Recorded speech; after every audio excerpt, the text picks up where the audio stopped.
आप सभी भाई बहनों का आध्यात्मिक ऑक्सीजन की लघु ज्ञान संदेश कक्षा में एक बार फिर स्वागत है। आज की चर्चा कामना शब्द को लेकर करने जा रहे हैं। देखिए, एक शब्द होता है कामना और एक शब्द होता है भावना।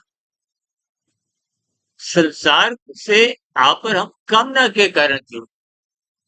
कामना का अभिप्राय जिसमें फल पाने की एक विशेष इच्छा जागृत होती है।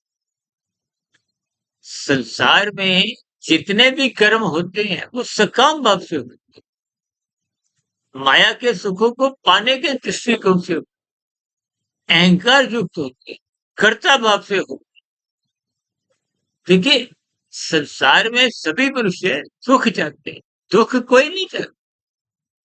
दुख चाहना आपका मेरा स्वभाव ही नहीं। चाहे कोई पक्षी हो, पशु हो, और इंसान की तो बात ही क्या। कर्म जोनि का अभिप्राय इंसान जोनि से है, मनुष्य जोनि से है। पक्षी, पशु या नीचे के कीड़े मकोड़े या जो भी नीचे की 80 लाख प्रकार की जोनियां, वो कर्म नहीं कर सकते। यानी कि अपनी तरफ से तो वो क्रियाएं करते हैं, उनका कोई कर्मशय नहीं बनता। कभी कोई कुत्ता किसी को काट ले तो उसका कोई पाप कर्मों का कर्मशय नहीं बनता। हम यदि उसको मार देते हैं अधर्म से, तो आपका मतलब पाप कर्मों का कर्मशय। कुल मिलाकर ये जो कामना की स्थिति है, ये संसार से प्रेरित। कभी कभी हम ऐसा कह देते हैं, गुरु का सत्संग करो, ऐसी इच्छा रखो, कामना रखो। वो साधारण बोलचाल में बोल दिया जाए, जबकि गुरु के प्रति, शास्त्रों के प्रति, परमात्मा के प्रति, या यूं को कि जब जब परमात्मा से जुड़ने की भीतर से एक भावना जगती है। देखिए, शब्दों पर थोड़ा आप चिंतन करो। कामना और भावना, हालांकि कामना में जब संसार की स्थितियां होती हैं तो वो एक कर्म बन जाता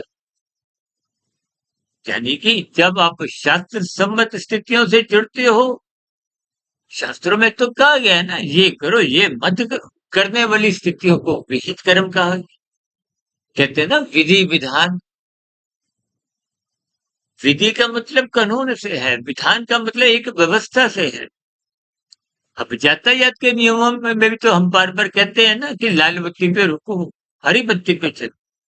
ये एक व्यवस्था है, सहयोग की स्थितियां, कर्तव्य अधिकार की स्थितियां। लेकिन मनुष्य इन सभी स्थितियों को तर्क पूर्वक नहीं सोचता। मनुष्य सुख चाहता है, लेकिन जब वो सुख दूसरों को पीड़ा देके अपने हित के लिए बातें रखता है, व्यवस्था को तोड़ता है।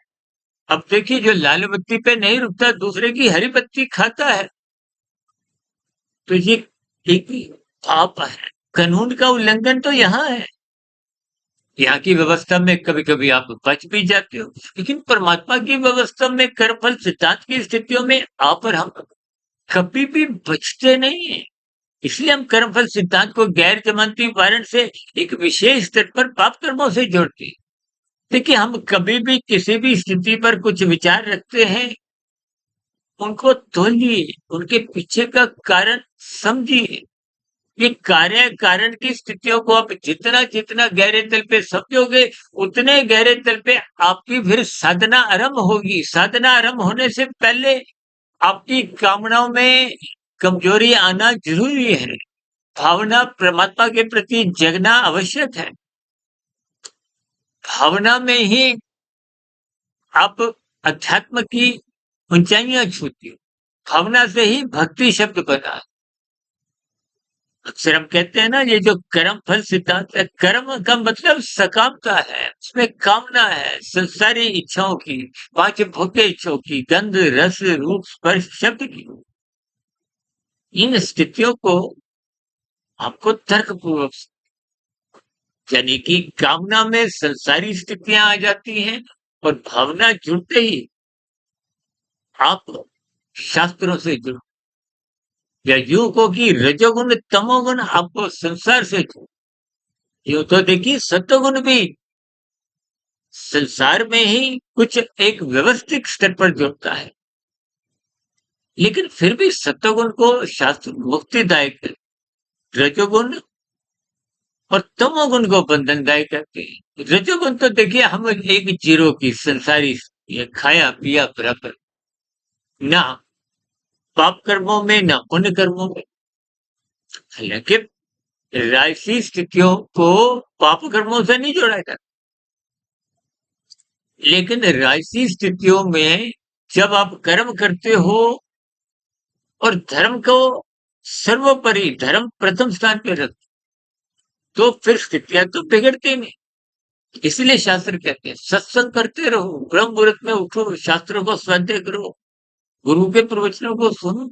ये सभी आपके हमारे जीवन को अनुशासित बनाते, तो रजोगुण बिगड़ता नहीं।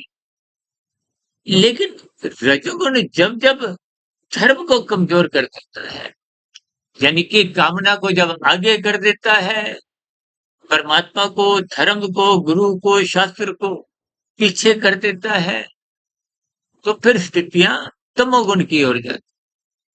क्यों? क्योंकि रजोगुण में ही तमोगुण छिपा होता है।